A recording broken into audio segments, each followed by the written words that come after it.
Hey everyone, welcome back to Super Lorcana World. It is your one-stop shop for everything Lorcana, and we will continue to review all the cards in set 3 today. Today, we focus our attention on Sapphire. Now, I'm not the biggest Sapphire fan in the world. It's not really one of my favorite colors, but I can't deny that there are some bangers and cool combos in this set, and some stuff that'll definitely see a Tier 1 play. So let's dive right into it. Let me know what you guys think in the comments about Sapphire, what's your favorite card, and of course, like and subscribe for more content like this. So let's start with Wendy Darling here, the super rare 3/3/1 quest for 2 with ward and support. It fits really well in with your support decks, like your support payoffs, like the Alice deck basically. This would fit really well into that. It's okay card, nothing too crazy. Distract is 2, chosen character -2 this turn, draw a card. There are better draw cards, I think, than Distract. It might see a little bit of play because it's just a free, like it's a draw card, but I don't think you'll see a lot of play simply because there's better cards that do better things. Scrooge McDuck. This card's crazy. It is a 5-drop uninkable super rare 3/5 that quests for 1. Gains evasive during your turn, and during your turn, whenever this character banishes another character in a challenge, you may play an item for free. We are going to get into how potentially crazy this card is a little bit later. But let's just keep it going. This card is okay. It will see play because of that second effect. Evasive is a cool thing, I guess. Aurorian Gyrosensor. It's a 2-drop item, inkable. When one of your character's quests, you may look at the top card of your deck, put on the top or bottom. That's another one of those looting, like scrying cards. Top card of your deck, leave it there, put it on the bottom. Really good. Especially with things like the Sorcerer's Hat that can add, the card to your hand. It's really good. It's a good card, for sure. Tinkerbell, another super rare. 5-drop inkable 3/4 that quests for 2. Whenever one of your items is banished, put that card in your ink while face down and exerted.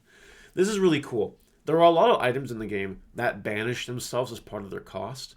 So it gains value that you can just put them in the lore and ramp like that. Depending on what strategy you're going with this, you may or may not want this card. Reason for that is because we have that new Amethyst card that adds an item from your discard to your hand. You can't do that if Tinkerbell's on the board because that item will go to your inkwell. So, pros and cons, whatever. And then this card is good enough to see a tiny bit of play, but I don't think it's going to be anything crazy. I would rather have the item back in my hand later than the ink, personally. There's other cards that ramp you. Audrey Ramirez is a 5-drop, 2/5, quest for 2 with ward, and whenever this character quests, ready one of your items. This is a good card. I like this card a lot. Ward is powerful, obviously, and readying an item is really good because lots of good items, especially in Sapphire. And speaking of lots of really good items, we have the Lucky Dime, our first legendary item. 7-drop uninkable, but you exert it and pay 2, choose character of yours, and gain lore equal to their lore. Okay, so I was undecided on this card. I didn't know how to feel about this card until the set was revealed, and we started doing some proxy games, whatever. There's some wackiness with this card, I will tell you. There is some wackiness, absolutely. First of all, you can play it for free with Scrooge, which we were just talking about. That's a 7-cost item to play for free. It's really good. Second of all, there's that Amethyst card. You know the whole line that in Amethyst, those 3 cards that deal with the items whose names I can never remember. I literally can't remember these cards' names for the life of me. But anyway, Magica the Spell or something, whatever. So there's that shift one that you gain lore equal to the cost of one of your items. I'm just gonna bring it up.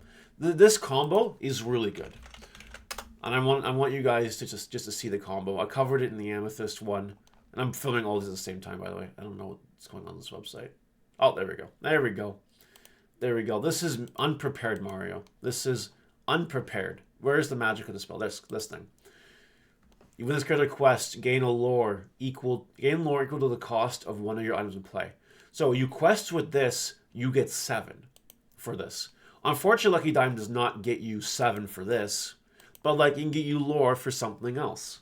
You could have a card on the board with 3 lore or 4 lore, probably 3 lore. It's just really good. And there's other cards in the game that gain lots of lore, like Belle. So, this... Okay, so if you're playing this card, you're probably playing Sapphire Amethyst item control, item turbo, and this combo can win the game. And that's as simple as it gets. The deck is built. It does function. It works really well. And the nice thing about items is that they don't take summoning sickness. They're not affected by that. So I've had turns where I have Magical Dispel on the board, and Scrooge kills something, and Lucky Dime then can you play it and you can activate it right away and gain some lore. And like you just gain 9 lore in a turn, which is kind of silly. Now, that doesn't happen until turn 6 if you're not ramping. It could happen sooner than that, but it's a lot of pieces as well because you need the Scrooge on the board. You also need to get this on the board for 5, which means you need to have one of these cheaper Magic spells. It's a deck. It's one of the decks of all time, I think. I don't know if it's good enough for tier 1 play, but I can't deny that this steals games. So I like this card a lot, and we're not even done with Sapphire yet. We're not even close. So let's just keep going. Friends Like Me. The 5-cost Inkable Song. Each player puts the top 3 cards of their deck into their ink while face down exerted. I hate this card. There are cards in many card games that give both you and your opponent a benefit. What really sucks is that your opponent gets the impact of this immediately. And it can really, like, fuck your face. For lack of better terminology. Pardon my French. I hate cards like this. I will never play it. You will see some people try to play it and use it. And I hope someone plays it on me so I can just use my ink and just, like, kill them. That's what I hope for, anyway. Vault Door. Location of the characters get resist 1. It's an item. It's not very good. But, like, I guess it's okay. You might play it in your item decks. Maybe. I don't know. Scrooge's Top Hat. Another item. 2-drop uninkable. Exert, pay 1 less for the next item you play this turn. Really good. With things like Lucky Dime, it stacks. Pretty good. Yeah. Good item. An item turbo decks, you play some Scrooge Top Hats, absolutely. Rufus is a 5-drop 4/5 that quests for 1 and this character is banished. You may put this card in your ink while face down exerted. Grandma Tala, set 1 is just better. No reason to play this card. Huey. We've got the Huey, Dewey, and the Louie. Huey is a 2-drop 2/2 that quests for 1 support, and whenever this character quests, if you have characters named Dewey and Louie in play, you may draw 3 cards. And then support, and then support. 3/4 quests for 2, 2/3 that quests for 2, 3 to play, 4 to play. This is your leader, obviously, for sure. And if you have multiple Hueys and you have 1 Louie and 1 Dewey, then you're obviously getting rewarded very well. Really cool play is you play this turn 2, you play this turn 3, you play this turn 4, and then you quest this turn 4 and draw 3 cards. It's not bad. It's a deck. I guess you play all 3 with Scrooge if you want to, otherwise you don't. That's it, really. Gyro Gear Loose. 3-drop inkable 1 for the quest for 1. Exert, put 9 card top from discard top of your deck. A little slow. It's worse than Magical Dispel by a lot, in my opinion, even though it costs 1 less to play. You're messing up your draw phase by doing that. So I wouldn't play this card personally, but I know some people might try to play it and they'll be fine with it. Sorcerer's Top Hat makes it not a big deal.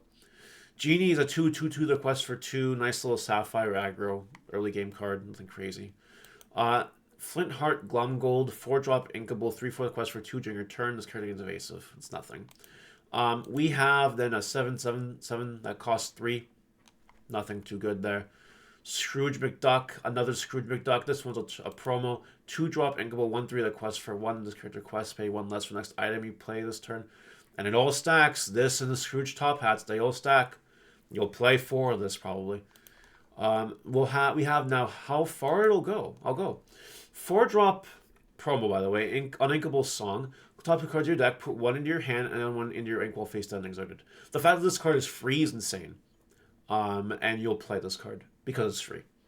And oh god, yeah. This card's good, without a doubt. Repair, move 3 damage from one of your locations or characters. Not a good card. You don't really play it. Maid Marian, play this character, gives something -2 attack this turn. 5/4/4/2, not good stats. Grandma Tala, 4-drop. When you play this character, look at the top 2 cards of your deck. Put 1 in your hand, put the bottom, what's the bottom library. Not that good, honestly.